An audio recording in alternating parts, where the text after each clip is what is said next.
This is Andi Purewal for Boxing Social in association with Betfred, and I'm joined by trainer Dominic Ingle here in Sheffield. Firstly, Dom, how are you doing? I'm not doing bad actually, but you know what? I've just had a message off Kid Galahad. Look what it says here, look. He's walked in earlier on when I've been doing IFL, and it says, no more interviews please till after the fight, okay. That's what he's put. So, and he's the boss, you see, he's paying me a load of money for this fight, so I think you've just missed your time slot. Look, I'm not lying. Dom is not lying. Any chance we can squeeze? No, I'm only joking. No. Okay. Just had to check. That's what it's right. Just had to check. But you did say, to be fair, in the past interview, I know Kid came over to try and just get something off you. And everything's in a schedule. He's not sticking to the plan, but never mind. Come on. Obviously, we're here. It's in Sheffield, and Brook's returning. His first fight in 14 months. A lot of questions about what will we see from Cal on Saturday. You've obviously been working with him in the gym. What should we expect to see on Saturday night? You know, we hear it so much, don't we? Oh, it's going to be a fantastic, best camp he's ever had. It's going to be a fantastic performance, but you know, he has had a good camp. And as you can see, he's in tremendous shape. He hasn't come in 4 pounds underweight this time. He's come bang on more or less.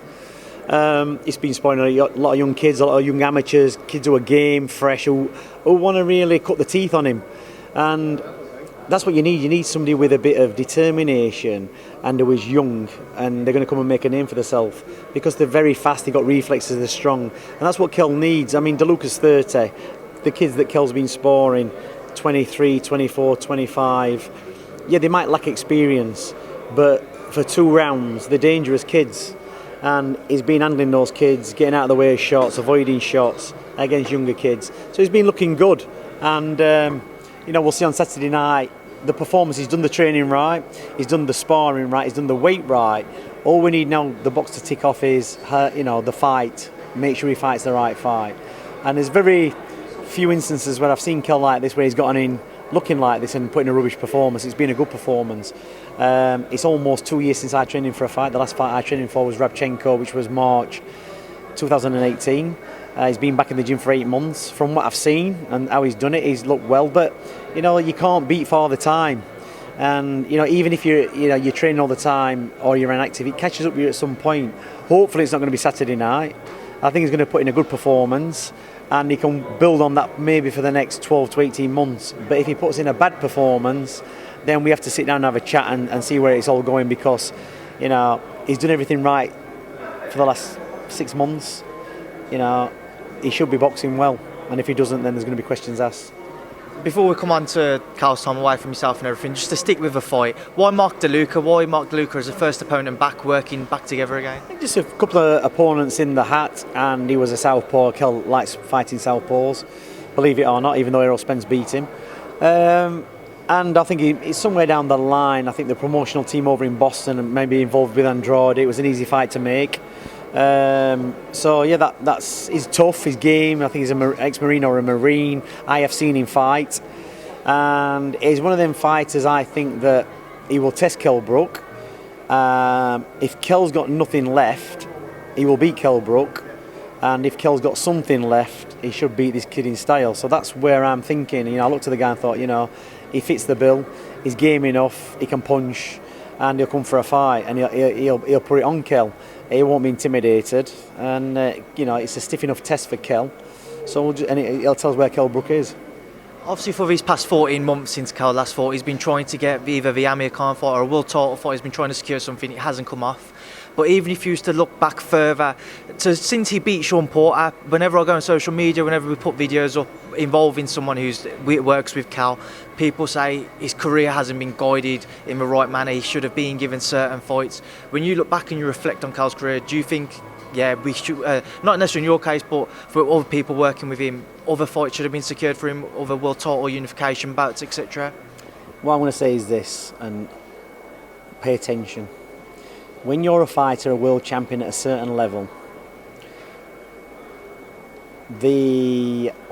responsibility lies fairly and squarely on your own shoulders.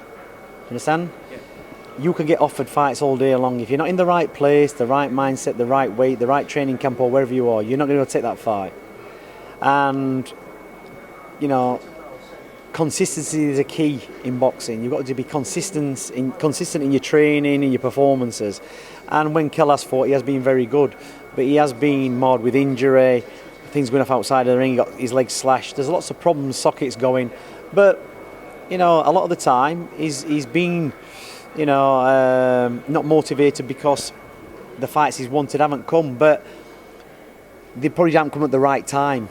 Do you understand? And I can remember when he became world champion, I think he thought all the pieces were going to fall into the jigsaw. He was going to box Thurman, Garcia, all these kids, Khan. But the fights, they weren't taking the fights.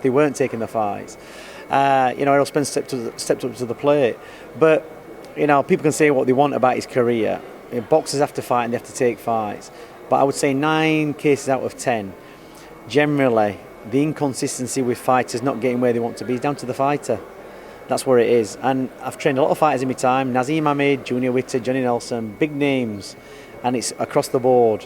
Once the fame and fortune hits and the distractions, fighters become different animals. Happened with Anthony Joshua, happened with Nazim Ahmed, and it's happened with Kell Brook. And then you get a little bit wise, you go back to the drawing board, you realise all the things people were telling you in the first place, don't do this, don't do that, or this is going to happen. And it has happened. It's happened to Anthony Joshua.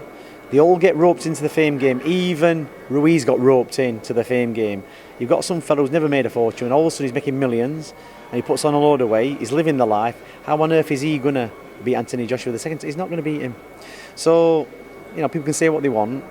Kell Brook, he's made his money. He's had some good fights. He's been world champion. Now the penny's finally dropped. Maybe it's too late, maybe it's not. We'll only tell from Saturday night. And hopefully he's got something left on Saturday night. We've got something to work with for the next 12 months. And I think how boxing is now with Eddie, DAZN, the outlets for boxing, I think he can get some big fights. And people will be more tempted to take the fights because I think they think he's on the slide. And that's always tempting because at 147, after beating Porty, he was dangerous. Nobody wanted to fight him, which is, expected. So let's see what Saturday night opens up. He'll fight. Let's see what the performance he puts in, and let's see what it brings and who it brings out of the woodwork and who wants to fight him. What would you like to see for Kell Brook? Would you like to see him just chasing the 154 world titles? Because nobody's really put their stamp on the division, kind of being handed around to different world champions at the minute because nobody's been able to hold on to them. Or if that Amir can't fight, if for whatever reason after this fight Eddie was going to say, listen, deal's fair for you, we can sign it. What would you rather see? Kell back to 147 to fight Khan or 154 for a world title? For me, I just want Kell to be active. Look at Liam Williams from Efron, the guys he boxed, Joe Mullinder, then he boxed the other guy. Mullinder wasn't a fantastic guy, but look where he ended up, Liam Williams. How we finished off the year against Atlantic Fox, #1 WBO, rated by the Americans, only got beat on points by Andrade. Look at it's all practice. This fight on Saturday for Kelly's practice. The next fight is practice for the big fights. Don't be chasing the big fights. The big fights will come. Just fight what's put in front of you. Be consistent. Box every 12 weeks. Don't go out of camp. Kell's 33 now. He can't take no more time out of the ring. He's got to be training all the time, consistently. 5 days a week, keeping on it. Whoever they put in front of him, just fight. If Eddie says fight, just fight him. If it's not a world title fight, no problem. He's been a world champion. And he didn't get what he wanted to get. He didn't get the fights he wanted. It's about being active. Be active. Beat kids. And then eventually the job will come. Do you understand? That's what I would say to Kell Brook. Don't be chasing anybody.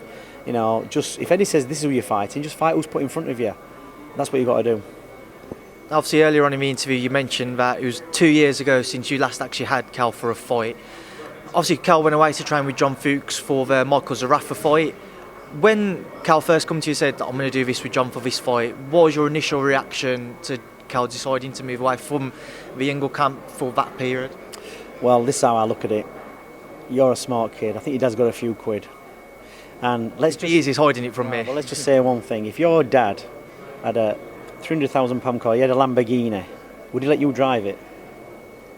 I hope he would. I don't think he would, but I hope he would. But he wouldn't, would he? No, he won't let you drive it. He'd let somebody with a bit of experience drive that car, who he knew wasn't going to bump it and crash it. Do you understand? So, and that's what it's like with trainers. Kell Brook is an high-performance athlete. Do you understand? And you can't have kids steering that athlete. John Fuchs, no disrespect to him. Do you understand? He's a nice enough fella. But you've got to operate at a certain level for a certain period of time before you can even think about training fighters like Kell Brook. And that goes to all the fighters out there who think they can pick Mickey Mouse trainers out of the crowd, pay them peanuts and train them for world-class fights. It don't happen. Do you understand? That there's a reason why Lennox Lewis, you know, and Manny Pacquiao have people like Freddie Roach as trainers. Even though Freddie Roach has got Parkinson's, he's still training people because he's got experience. And it's not about pad work, I keep saying this. It's about gauging the opponent, telling the fighter what he's got to do to beat that guy. All the pad work in the world's not going to make you a champion. You understand? So you're paying those guys for experience over years. The people he's had a good track record. So, you know, same with Emmanuel Stewart, he trained the Klitschko's, he trained Lennox Lewis. His experience, you know, he probably didn't even do pad work. He never boxed as a pro, he had good amateur fights. But you don't even have to be a boxer to be a good trainer. So, and those trainers come at a cost. And if you pay peanuts, you get monkeys training you, that's what it is. So, no disrespect to John Fuchs. If somebody came to me, let's just say Floyd Mayweather asked me to train him, I'd say, you know what, I don't want to train you because you're a very high level athlete, you've more or less trained yourself, you're good around your team. Sometimes you have to turn, and I have turned fighters down who come to me that I don't think it'd work for me, or maybe won't do as I ask him to do. And you know, that's what you've got to be as a trainer. You can't train everybody. And I have turned decent fighters down. You've got to be able to work with kids that you know you can change or help. And you've got a product like Brook, you've got to have enough in the tank, or enough knowledge and experience to be able to take him through a fight. And Brook got through that last fight for Brook. You understand? He bit on his gum shield and dragged himself through that fight. That fight was a 6-round fight. Should have been a 6-round fight. You understand? And it wasn't. And that's where Brook learned a lesson. He won the fight. Luckily he won.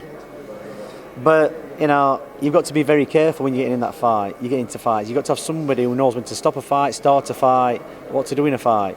That's what boxing's about, being a trainer. So forget about all this fancy pad work and all these pad men coming along and doing these fantastic routines. It means nothing. It means nothing. Just an experience. Look at Joe Gallagher.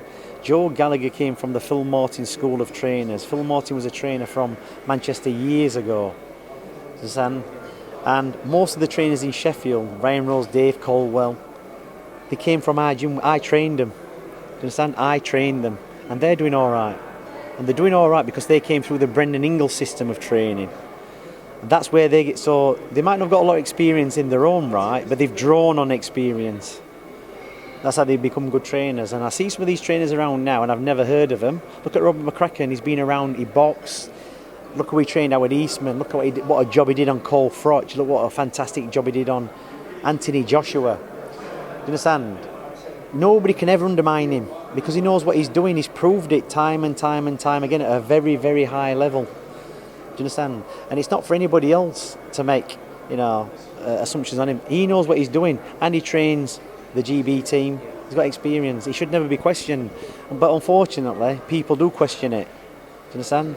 And they shouldn't.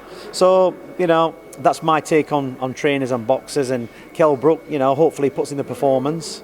You know, you always all picking up the pieces and trying to work on something better. We need to make him, you know, we need to make him shine on Saturday night and you know, recapture the hearts of the Sheffield people. And hopefully he will. I think when the adrenaline kicks in and the bright lights turn on, the way he's trained, you know, he's going to switch on, he's going to put in a great performance. You know, whether it's a World Championship fight or it's DeLuca, he needs to win the fight and he needs to look like the old Brook. Final thing on Cal before we move on a personal level, did you feel hurt at all or frustrated when he went away for that camp? No. Why would I? Do you understand? Look, boxing's a business. I've known him a long time. You look at the positives. Do you understand? Brook, to a certain degree, for a certain part of my career, put me on the map in a certain way, and it worked very well. And I got paid. So, and he never cleared off without paying me, and he told me he was going to do something else. So it's not an issue. He is the one paying the money. Do you understand? So it's his choice who trains him. Whether I think that's right or wrong, that's not really relevant. But, you know, it happens time and time again. But it was never a fallout. We never had a fallout. We had a conversation. I said, you're not a problem, Kel. You do what's best for you. And the door is always open. You can come back any time. You can walk through that door and everybody go, all right, Kel, how you going on? That's it. Because he's been around the gym for 20 years. Why would you waste 20 years on a decision? It doesn't matter. He's made his money. He's had a great career so far. And it's his choice. He's a man. He's got 3 kids of his own. he's got to make his own choices, and he did. Whether that's right or wrong is not for me to say, it's for him to work out in his mind whether for him it was a good move or not. That's your choice everybody makes. So there was never going to be a fallout, ever. Let's move away from Cal and on to Kid Galahad, who's also in an IBF final eliminator on Saturday night. Claudio Marrero, just talk to me about what you expect in that fight and how Kid's kind of reacted to his defeat to Josh Warrington and the experience that that's provided him. I'll just have to check my messages. Yeah, carry on. Right, Marrero, tough kid, can fight, he's proven, very, very dangerous, not an easy fight. Warrington, I think Galahad walked away from that fight thinking he should have been world champion. He wasn't, and that's it. He accepted it, move on, go back to the drawing board, start again. I think Josh Warrington knew he'd been exposed in that fight, and look at the next opponent he boxed. He wasn't even worthy of a world title fight. That was, I could have knocked him over with the back of my hand. So that's not going to do anybody any good going into big fights. He was chomping at the bit, telling us how he's going to have all these fantastic unification fights to American clean up. Well, he hadn't done that. He's all pie in the sky. So forget about Warrington. Hopefully he goes on and he gets the unification fight and he wins. It's good for British boxing. But for Galahad, it was a case of going back to the drawing board, doing his thing, and he's going to train hard. He has trained hard. He's got it all to do in this fight. Trust me, it's not an easy fight. We can't overlook this kid. He's tough. He's come over here to fight. He looks in great shape. He can punch. He's dangerous. He's going to come for a tear up. He's going to try and take Galahad out of his comfort zone. But Barry's an old man to beat. Liam Williams, obviously last time out in December he put on a brilliant performance against Atlantis Fox and stopped him. Everybody was under the impression it was a final eliminator for WBO title. After that, WBO came out saying it wasn't. What was your understanding of the entire situation when it all unfolded? There's a man in front of him. He's got to beat him. That's what he did. That's all I need to understand. I don't really care whether it's an eliminator, world title fight. It doesn't matter. Whatever it is, it was a good performance. He got paid. He demolished the kid. And everybody's talking about Liam Williams, end of. So somewhere down the line, a world title fight will be made. Liam Williams has got patience now. I told him, fight was in front of you. Forget chasing world title fights. They will come for you. Don't worry about it. It'll happen. So, Liam Williams is in a great place at the minute. Ivan Garbu, obviously recently came out, the WBC said they found an adverse finding in one of his test samples. Again, what is going on there? Because since then it's all gone a bit quiet, nobody knows what the situation is. What can you tell us about everything that went on there? All I can tell you is he don't eat Pringles. Yeah, don't eat Pringles at all. And that will come out, that's down to his management team to, put that statement out. I could tell you, but it's really irrelevant in my opinion. I do love, how much social media attention it's got. It's great because there's a lot of ignorant people out there speculating. Fantastic. Keep it open, and we'll see. Even Garbu, good kid. Hopefully, a couple more months he'll be back in a fight. But it's not for me to say. Let his team do it. I don't manage him. If I was a manager, I'd tell you. So yeah. What did you make of some of the social media comments? Obviously, you just mentioned the Pringles comment there. I know Sonny Edwards was vocal about it, amongst others. What did you make of kind of people trying to say certain things about your gym? Because Kid Galahad, previous fight test, Billy Joe Saunders, now in Garbu with his adverse finding. What did you make of people's comments? You know what I made of it? There's a lot of people out there who've got a lot of time on their hands who need to get a life because they spend far too much time on social media. Do you understand? And being successful, you're always going to get people sniping. That's what they do. Because what they've got to realise, it's down to hard work and consistency. And some people like to think they're training hard, but they're not training hard. So whenever you're going to have some kind of success, there's always going to be somebody pulling you down. And, go for it. You're never going to be I'd rather be in that position to be not relevant, where people aren't even interested. So, great. Social media's got a voice. Like I've said before, Twitter's very vitriolic. Very bitter people on there, but I don't even know these people. Don't really care. It don't make no difference. I know what the facts are. I know how drug testing works in boxing, and we've had a great gym for years and years and years. They're all drug tested randomly after fights. People don't understand how much drug testing you have to go through. VARDA's a different situation, not one of my favourite organisations, purely because of how they have their rules and regulations, what's classes in and out of competition, which is a bit ridiculous, but that's by the by. Garbu won't get a ban. He might get taken out of the WBC ratings, just like Billy Joe Saunders didn't get a ban for his cold medication or whatever it were. So yeah, people are going to talk, but let's just wait and see. And I'm sure when the results come out, you'll put out a nice big tweet or you'll do some interview on it and think, oh, that was a bit ridiculous, really. Moving away from all of that and on to Willie Hutchinson, I'm excited myself to see what the year has for Willie. What is the plan for him? How far away do you think he is from maybe title fights? Well, he's a long way. He's only 21 years old, and I'm sorry, I'm on my phone again. Fine, He's 21 years old. He's got a lot of time in front of him. He's living in Sheffield, and he's a good kid. And it's going to be a few years yet before he's chasing titles, because he's got a lot to learn in the pro games. And people want to rush you into fights. I look at Dubois against Joe Joyce. You've got a young kid there against a mature fella. For me, probably a bit early, but we're in that age now where people want everything yesterday. So with Willie Hutchinson, he's got a good manager, Shelley Finkel, who understands the game.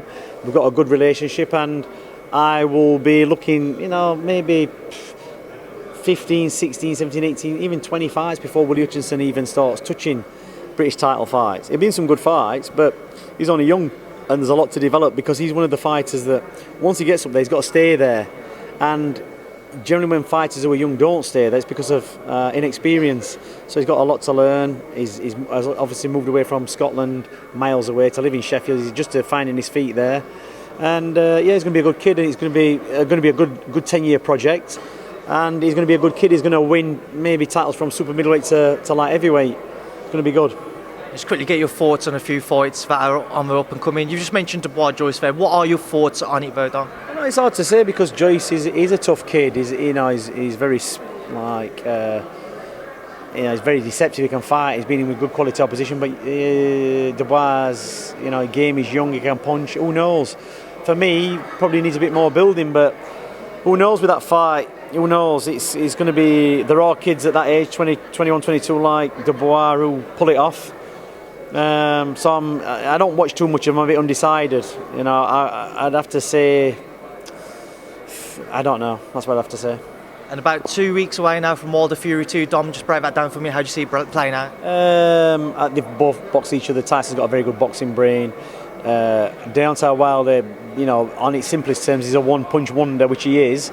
And it's a case of Fury avoiding that shot and, outboxing him and making sure he doesn't land that shot again. And I think Tyson knows what to expect even more so now. And I think it plays in Tyson's favour more than it does Deontay Wilder. And finally, someone who you used to train, and you never know, you may train him again, Billy Joe Saunders. His name is being linked to either Canelo or Callum Smith. Firstly, with Canelo, how do you think Billy Joe would fare against him? I don't think they're ever going to, really entertain Canelo for Billy Joe Saunders, because I think Canelo would rather pay people, decent money and not have a risk. And I think with Billy, for me, if I were going to make the decision, I would say, the fight, get Billy in with Callum Smith. I think after the performance against John Ryder, I think it's a very good fight for Billy. I think Billy would beat him, and then Billy can command more than from the Canelo. At the minute, even though Billy didn't look fantastic in his last fight, there's a lot, for various reasons, I still think it's going to be an hard fight for Canelo, and they will keep Billy off the scent by offering him rubbish money. And I think Billy needs big money for that fight, and I think he deserves big money for that fight. If that doesn't come off, put him in with, Smith. Let's see who is the best at British level, and if he beats Callum Smith, then he can command more money. So that's what I'd do. Well, Dominic, we will leave it there, because I know that I've got Kid Galahad probably behind me wanting to speak to you. But I appreciate you hanging around, and thanks for being Boxing Social. No problem.